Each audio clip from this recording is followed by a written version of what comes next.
Record हो जाएगा। चलो देखते हैं हम लोग पत्र लेखन कैसे करें। तो देखो, पत्र लेखन एक अत्यंत रोचक कला है, ठीक है, जिसे अभिव्यक्ति के लिए लिखित साधनों में सबसे शक्तिशाली एवं प्रभावपूर्ण माध्यम के रूप में जाना जाता है। आप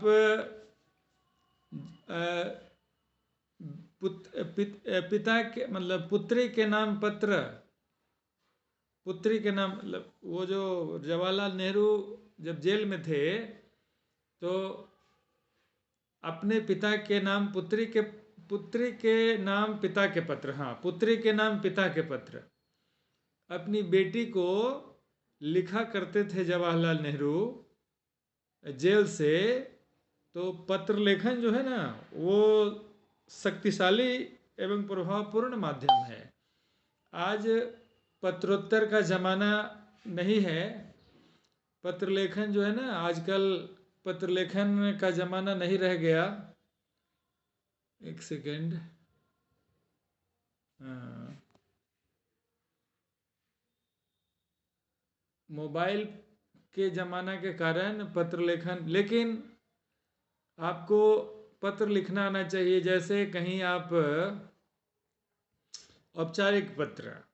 औपचारिक पत्र लिखने की ज़रूरत पड़ती है जहाँ तहाँ, जैसे सीओ को, बीडीओ को, डीएम को, कभी रजिस्ट्रार को, वीसी को। जैसे जैसे आप जैसे आप इंजीनियरिंग की कक्षा में जाएंगे तो आपको अगर लेटर लिखना होगा, तो आजकल तो मैसेज का ज़माना है, ईमेल पर, लेकिन लिख कर आपको ईमेल करना होगा। तो शब्दों का समायोजन कैसा हो, कैसे कैसे शब्दों को उसमें रखा जाए, भाषा सरल होनी चाहिए जिससे वह मतलब समझ में आ जाए उसको, जिसके पास हम पत्र लिख रहे हैं उसको ठीक से समझ में आ जाए और प्रभावशाली भी हो। हाँ, शक्तिशाली एवं प्रभावशाली प्रभावपूर्ण माध्यम के रूप में जाना जाता है इसको। हम ये जो अभिव्यक्ति के लिखित साधन है उसमें ये शक्तिशाली और प्रभावपूर्ण माध्यम है। पत्र लेखन से दो व्यक्तियों, क्या होता है ना, दो व्यक्तियों, दो संस्थानों के बीच सूचना के आदान प्रदान के अतिरिक्त क्या होता है, सूचना का आदान प्रदान होता है। दो व्यक्ति या दो संस्था के, कहीं कोई संस्था किसी संस्था के बारे में लिखता है, कोई व्यक्ति किसी व्यक्ति पर लिखता है, या कोई व्यक्ति जैसे संपादक को लिखता है।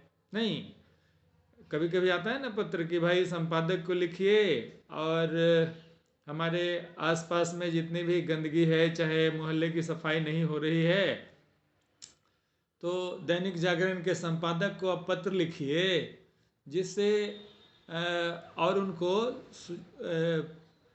ये पत्र में अपने समाचार पत्र में उजागर करने के लिए कहिए कि हमारी समस्या को वह क्या करे, आम करे, मतलब समस्या को रखे, जिससे लोगों के कान खड़े हों, नगर निगम के अधिकारियों के कान खड़े हों और इस पर ध्यान दिया जाए, तब वो देंगे। निश्चित रूप से पत्र के माध्यम से यदि आप अच्छा से पत्र लिखते हैं, प्रभावपूर्ण पत्र लिखते हैं, तो शब्दों का समायोजन सही हो और बात सही हो, तो निश्चित रूप से आपके उस समस्या को सुलझाने का प्रयास किया जाएगा। और निश्चित रूप से यदि आप सचमुच बढ़िया मतलब प्रभावशाली शब्दों का प्रयोग करते हुए पत्र लिखेंगे तो उस मुद्दे को सुलझाने का प्रयास किया जाएगा।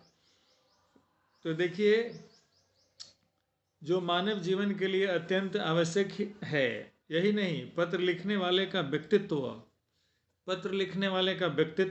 उसके द्वारा अनेक विषयों पर देश और समाज के प्रसिद्ध व्यक्तियों को लिखे गए पत्र। आप देखिए, देश और समाज में प्रसिद्ध व्यक्तियों के द्वारा जो पत्र लिखे जाते हैं, आप देखेंगे एन फ्रैंक की डायरी में पत्र है। क्लास 12 में आप पढ़ोगे तो आपको पता चलेगा, एन फ्रैंक की डायरी है, उसमें डायरी लेखन तो है ही, उसमें पत्र भी है, पत्रोत्तर भी है, साथ में आपको मैंने कहा ना कि जवाहरलाल नेहरू ने पिता के पत्र पुत्री के नाम ऐसे लिखा करते थे। तो उसको यदि आप देखेंगे,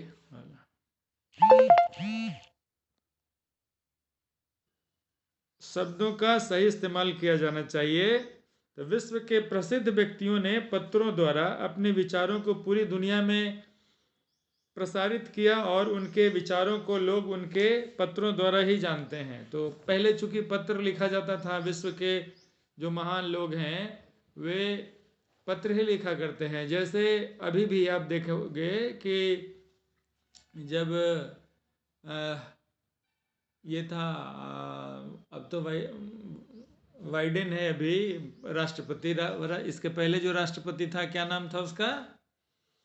हाँ, तो उस राष्ट्रपति को कोई प्रधानमंत्री, डोनाल्ड ट्रम्प सर। हाँ, ट्रम्प को, और उसके पहले जो राष्ट्रपति था उसको भी कभी वो लिखता था पत्र मोदी को, तो मोदी कभी लिखे, या नीतीश कुमार लिखे, प्राइम मिनिस्टर को पत्र भी लिखते हैं। ये नीतीश कुमार लिखें चाहे जो भी लिखे, चीफ मिनिस्टर लिखता है प्राइम मिनिस्टर को पत्र के माध्यम से, अवगत कराता है कि हमें अमुक अमुक चीज़ें चाहिए, या अमुक अमुक समस्याओं पर हमारा जो स्टेट है जूझ रहा है, उसके लिए हमें ये चाहिए वो चाहिए, ठीक है ना। तो डिमांड करता है। तो पत्र के माध्यम से बहुत सारी बातें हुआ करती है। यदि कोई किसी से बात नहीं करता है तो उसको पत्र के माध्यम से भी, हम ईमेल के माध्यम से, मेल के माध्यम से आजकल तो लोग मेल कर देते हैं, तो पत्र लिख कर और मेल कर देते हैं, ठीक है। तो है वही बात, लेकिन आजकल फास्ट क्विक हो गया है ज़माना, थोड़ा फास्ट हो गया है। तुम लोगों का ज़माना बहुत अच्छा हो गया है। पहले बड़ा स्लो ज़माना था, जैसे स्लो गाना था ना, उसी तरह से स्लो ज़माना भी था। सब कुछ स्लो, पत्र जा रहा है 15 दिन में, 10 दिन, 15 दिन में, महीना दिन में पहुंचा, फिर उधर से पत्र का जवाब आ रहा है तो आ रहा है, और डाक के विभाग में पत्र पहुंच गया, डाकिया 2-4 दिन और भी लेट करके घर में पहुंचाया नहीं पहुंचाया, तो बड़ा ही स्लो ज़माना था। आजकल एकदम क्विक है कि आप पत्र लिखिए, मेल पर सीधे डाल दीजिए, वहाँ तुरंत मिलेगा, तुरंत उधर से भी जवाब आपको मिल जाएगा। 1 दिन के बाद भी मिल सकता है, 2 दिन के बाद मिल सकता है, लेकिन जल्दी मिलेगा। ऐसा नहीं है कि महीना लगेगा और हफ्ता लगेगा।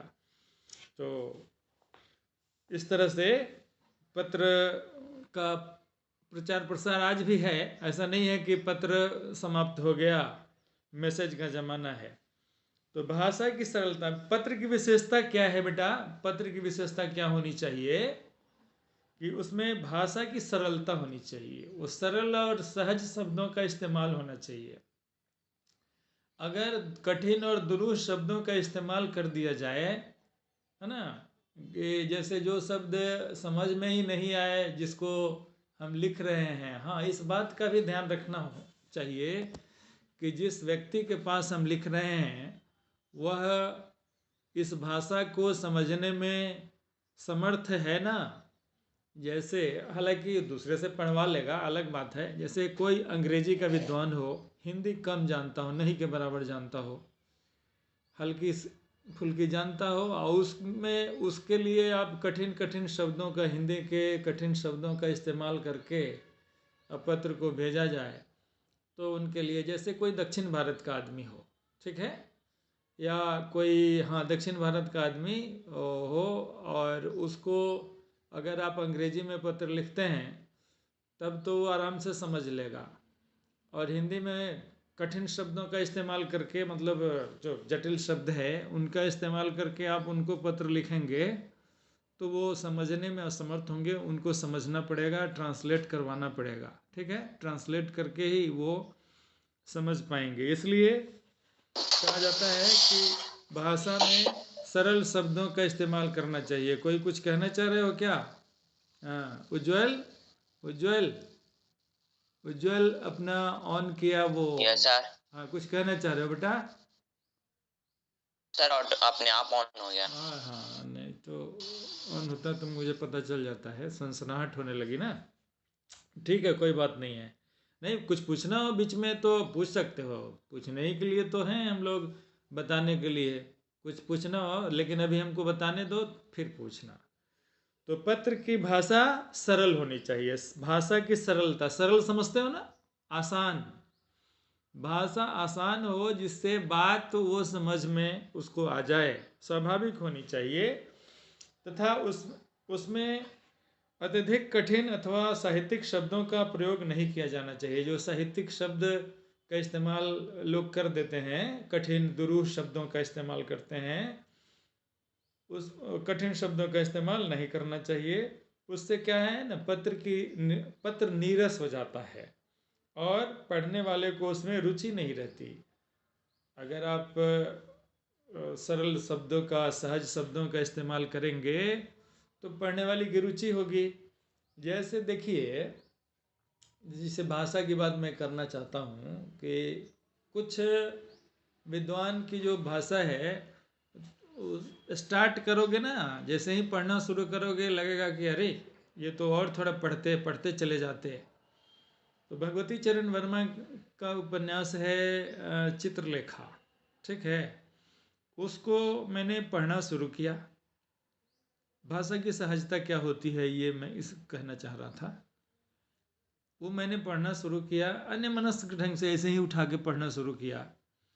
तो अब पढ़ने की इच्छा जागृत हो गई कि नहीं भाई, और बात इसमें क्या है, सहज और सरल शब्दों का इस्तेमाल है।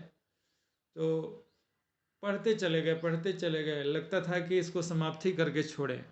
तो किसी किसी कहानी को आप देखोगे ना कि स्टार्ट करोगे, कहानी का प्रारंभ करोगे, लगेगा कि नहीं ये कहानी पूरा समाप्ति कर लें तभी हम कुछ करें, दूसरा काम करें।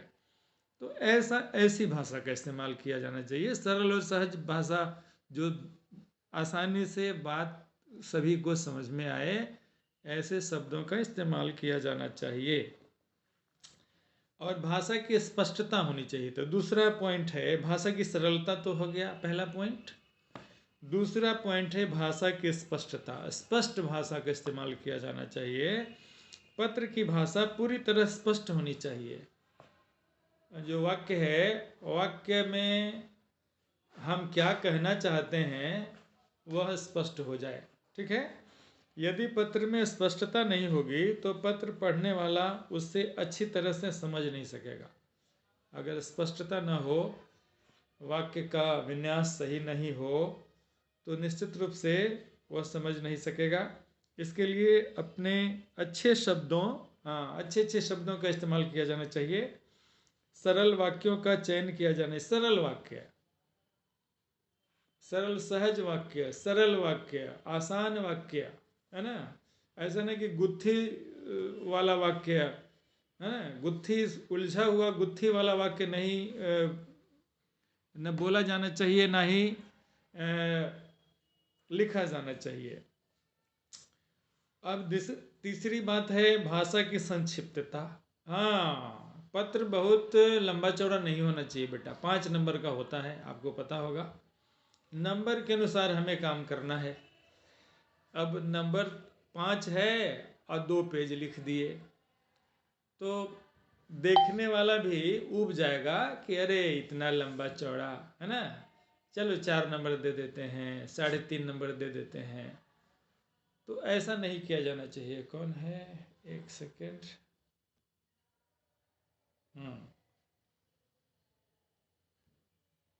तो भाषा की संक्षिप्तता होनी चाहिए। संक्षिप्त भाषा मतलब कम शब्दों में, सरल और सहज शब्दों में, स्पष्ट शब्दों में, और संक्षिप्त भी होना चाहिए। वाक्य छोटे हों, जो बात कहनी है वही कहें, फालतू का न लिखें, बेकार की बातें लिखने की जरूरत नहीं है। तो पत्र की भाषा को अनावश्यक रूप से विस्तार नहीं दिया जाना चाहिए। किसी किसी को देखोगे, किसी स्टूडेंट को, कि लंबा चौड़ा लिख देंगे ना तो सर ज़्यादा नंबर देंगे। ऐसा कुछ नहीं है। संक्षिप्त भाषा के इस्तेमाल, संक्षिप्त, विस्तार नहीं दिया जाना चाहिए। बेकार की बातें उसमें आ जाएगी, ठीक है ना। तो बेकार की बातें आ जाए, उससे भाषा की जो सहजता है ना वो समाप्त हो जाती है। पत्र में व्यर्थ के शब्दों का प्रयोग से बचा जाना चाहिए। व्यर्थ के शब्दों का प्रयोग नहीं किया जाना चाहिए, क्योंकि पत्र लिखना है, नंबर 5 ही है, तो उस 5 नंबर में जो प्रश्न है, प्रश्न के अनुकूल हमें काम करना चाहिए, प्रश्न के अनुकूल हमें भाषा का इस्तेमाल करना चाहिए। हाँ, प्रश्न में जो जैसे संपादक को पत्र लिखना है, मैंने बताया आपको कि संपादक को पत्र लिखकर मोहल्ले की सफाई के बारे में जानकारी देनी है, और पत्र में वो संपादक इस बात को उकेरे, पत्र में इस बात को रखे जिससे नगर निगम के कान खड़े हों और नगर निगम वाले आकर सफाई कर दे। बस हमें काम से मतलब है, ये नहीं कि हमें नाम से क्या मतलब है कि हमारा नाम हो, हमने ऐसा उठाया, तो लंबा चौड़ा लिखने की जरूरत नहीं है। प्रभावपूर्ण शैली है ना, पत्र में भाषा शैली ऐसी होनी चाहिए प्रभाव डाले। हाँ, भाषा शैली ऐसी हो जिससे प्रभाव पड़े, जिससे पढ़कर पाठक प्रभावित हो सके, जो भी पढ़ने वाला है ना वो प्रभावित हो जाए कि हाँ, और उसमें विनम्रता होनी चाहिए। ऐसा नहीं है ना कि हम ऐसे शब्दों का इस्तेमाल कर दें जिससे पढ़ने वाला को क्रोध आ जाए और आपका काम बिगड़ जाए। हाँ, संपादक को अगर पत्र लिखना है तो विनम्रता से आप लिखेंगे तब ना आपके मुद्दे को रखेगा, न कि आप ऐसी कठोर भाषा का इस्तेमाल कर दें कि नहीं आपको रखना है, ऐसे करना है, आप ऑर्डर नहीं दे सकते। विनम्र भाषा का प्रयोग किया जाना चाहिए, प्रभावपूर्ण। यही प्रभावशाली भाषा क्या होती है, प्रभाव डालने वाली, उसके मनो मस्तिष्क में ये बात आ जाए कि नहीं ये सचमुच ऐसा कुछ होगा जिससे लोग परेशान हैं, तो बड़ा ही विनम्र शब्दावली का प्रयोग है। तो अपना काम निकालने के लिए विनम्र भाषा का अगर इस्तेमाल हम करते हैं तो अच्छी बात होती है, ठीक है ना, जिसे पढ़कर पाठक प्रभावित हो सके। लेखक क्या कहना चाहता है, लिखने वाला लेखक जो भी है, जैसे आप अगर पत्र लिख रहे हैं तो यू आर राइटर, आप लेखक हैं, उस समय पत्र के लेखक हैं, पत्र लेखन करने वाले लेखक हैं, पत्र लेखन नाम ही है, तो जो पत्र लिखता है पत्र लेखक है। तो आप उस समय राइटर हैं, आप लेखक हैं, स्टूडेंट हैं, वो अलग बात है, लेकिन आप पत्र लिखते समय आप पत्र के लेखक हैं। तो पत्र में पूर्ण रूप से स्पष्ट होना चाहिए ये बात, ठीक है ना। भाषा में प्रभाव उत्पन्न करने के लिए, प्रभावशाली भाषा प्रभाव उत्पन्न करने के लिए क्या करना है, और भी तो उचित स्थान पर कविता की पंक्तियों, कहीं कहीं अगर कोई कोटेशन है कोट कर दीजिए। कविता की पंक्ति अगर समझ में आती है तो, अगर याद है तो लिख दीजिए। मुहावरों का प्रयोग करना चाहिए, मुहावरा और लोकोक्ति का प्रयोग करने से भाषा संक्षिप्त होती है, तो कोशिश करें कि मुहावरा और लोकोक्ति का प्रयोग करें जिससे भाषा की संक्षिप्तता और भाषा का प्रभाव बना रहे, भाषा शैली अच्छी हो जाए। अगला पॉइंट है आकर्षक एवं मौलिक। आकर्षक भी होना चाहिए और मौलिक होना चाहिए। पत्र ऐसा होना चाहिए जो देखने में आकर्षक एवं सुंदर लगे। हाँ, देखने में ऐसे शब्दों का मतलब चयन हो, और ये सब तो हो ही, साथ में ऐसा एक कुछ बच्चा को देखते हैं कि दोनों तरफ से एक तो हाशिया छोड़ेगा ही, और राइट साइड में भी 1 इंच कम से कम हाशिया छोड़ के उसको क्या करता है, पेंसिल से लाइन खींच देता है, और नीचे भी खींच देता है लाइन। जब समाप्त हो गया, जैसे लिखा बढ़िया से, और उसके बाद जब समाप्त हो गया तो नीचे भी लाइन खींच दिया, तो क्या होता है ना कि आकर्षक लगता है देखने में। तो कुछ बच्चे, जैसे हम लोग कॉपी देखते हैं ना बेटा, तो उसमें देखता है कि कुछ बच्चे बड़ा ही आकर्षक लिखते हैं और उसका जो पत्र है, लेखन की जो शैली है, बड़ा ही शैली तो आकर्षक है ही, और सजा भी देता है इतना बढ़िया कि देखते ही आकृष्ट हो जाता है आदमी। अरे कितना बढ़िया लिखा है, कितना अच्छा है, मतलब सजा के लिखा है। 2-4 लाइन पढ़ा, टीचर को ज़्यादा पढ़ने की फुर्सत नहीं रहती है, ऊपर 1-2 लाइन पढ़ा, 2 लाइन 4 लाइन, और फिर नीचे देखा, देख ही लेगा कि क्या लिखा है। वो सरसरी निगाह से, विहंगम दृष्टि रहती है शिक्षकों की, वो अनुभव भी होता है, वो देख लेगा कि आकर्षक एवं मौलिक है। हाँ, सुंदर लगे। पत्र को स्वच्छता से लिखा जाना चाहिए, बीच में कटिंग कुटिंग ज़्यादा नहीं, कटना ठीक नहीं होता है। अगर कटना है, एक आध शब्द गलत है तो आपको एक लाइन में ऐसे काट देना चाहिए कि ऐसे ऐसे गोदना नहीं चाहिए। पत्र की भाषा मौलिक होनी चाहिए, मूल रूप से मौलिक। दूसरों के विचारों को जबरदस्ती ठूंसकर आकर्षक पत्र नहीं लिखा जा सकता। हाँ, दूसरे के विचार को जबरदस्ती नहीं ठूंसना चाहिए। कोई ज़रूरी नहीं है कि हम जवाहरलाल नेहरू की बात को ही यहाँ तवज्जो दें, रखें। हम अपनी बात रखेंगे, हमारी समस्या है, उस समस्या का निदान खोजना है, उस बात को रखेंगे। उद्देश्य, लास्ट में उद्देश्य। पत्र इस प्रकार लिखा जाना चाहिए कि पत्र की समाप्ति तक पाठक की लगभग हर जिज्ञासा का अंत हो जाना चाहिए। जो पाठक की जिज्ञासा है कि हमें क्या क्या चाहिए, क्या क्या समस्या को उद्घाटित करना है हमें, वो सारी बातें स्पष्ट रूप से, उद्देश्य हमारा स्पष्ट हो जाए, पढ़कर देख लेना चाहिए। पत्र लिखने के बाद एक बार पढ़कर देख लीजिए, नहीं तो फिर से रफ लिखिए, रफ कीजिए, फिर फेयर कर लीजिए, है ना। उसके बाद कहीं भेजिए, मेल कीजिए, ईमेल कीजिए। शिष्टता, पत्र की भाषा शिष्ट होनी चाहिए। हाँ, मैंने पहले ही कह दिया कि ऐसा ना कि पढ़कर उसको क्रोध आ जाए, गुस्सा आ जाए, काम जो बनने वाला है वो भी बिगड़ जाएगा। तो पत्र की भाषा शिष्ट होनी चाहिए, शिष्टाचार होनी चाहिए, उसमें व्यवहारिक पत्र होनी चाहिए, क्योंकि इसमें पत्र के लेखक के व्यक्तित्व के विषय में पता चलता है। हाँ, आपका कैसा व्यक्तित्व है, उग्र तो नहीं है। तो विनम्र भाषा का इस्तेमाल किया जाना चाहिए, विशेष रूप से सरकारी, गैर सरकारी, हाँ सरकारी गैर सरकारी जहाँ भी आप लिख रहे हैं, व्यावसायिक आदि पत्रों की भाषा में सकारात्मकता होनी चाहिए, सकारात्मक होनी चाहिए भाषा, न कि लहजा शिकायती। शिकायत भी नहीं, हम ऐसा लिखें कि लगे नहीं कि शिकायत किया जा रहा है। खीज और नाराज़गी से भरा हो और लगे कि खीज है, नाराज़गी है उसकी, ऐसा पत्र लिख रहा है। नकारात्मक विचार पत्र के लेखक के संबंध में नकारात्मक छवि प्रकट करते हैं। तो पत्र का जो लेखक होता है, जो पत्र लिखते हैं आप लोग, तो नकारात्मक दृष्टिकोण सामने आएगा। अगर नकारात्मक आपकी छवि उभरेगी, अगर नकारात्मक विचारों का उद्घाटन ज़्यादा करेंगे, ठीक है ना।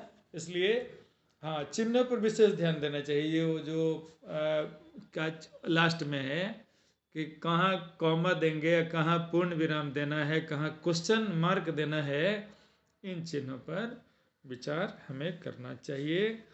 और उसके बाद में पत्र के अंग है, तो स्थान और तिथि का उल्लेख करना है, तो संबोधन का उल्लेख करना है, संबोधन किसको हम लिख रहे हैं उस संबोधन का इस्तेमाल करना है। शिष्टाचार संबंधी वाक्यों का उल्लेख किया जाना चाहिए। आप कैसे शिष्टाचार, संबोधन के अनुसार ही शिष्टाचार संबंधी वाक्य लिखा जाता है। जैसे बड़ों के लिए प्रणाम, नमस्कार, सादर चरण स्पर्श तथा छोटों के लिए आशीर्वाद, शुभाशीष, चिरंजीवी रहो, ये सब हम लिखते हैं। छोटे के लिए, बड़े के लिए नमस्कार प्रणाम सब लिखते हैं, ये सब करना चाहिए। अब विषय वस्तु, पत्र लेखन में विषय वस्तु का बहुत, वो किस विषय वस्तु बहुत महत्वपूर्ण है। विषय क्या है, उसी विषय को सेंटर में रख के पत्र लिखा जाना चाहिए, ठीक है। उदाहरण के लिए वाणिज्यिक पत्रों में नमस्कार आदि लिखने की कोई विशेष आवश्यकता नहीं है होती। पत्र की समाप्ति हम कैसे करते हैं। पत्र के अंत में पत्र लिखने वाला अपने संबंध के अनुसार संबोधन का प्रयोग करते हुए पत्र को समाप्त कर देता है। और यदि हस्ताक्षर आदि की आवश्यकता होती है तो अपने हस्ताक्षर भी करता है।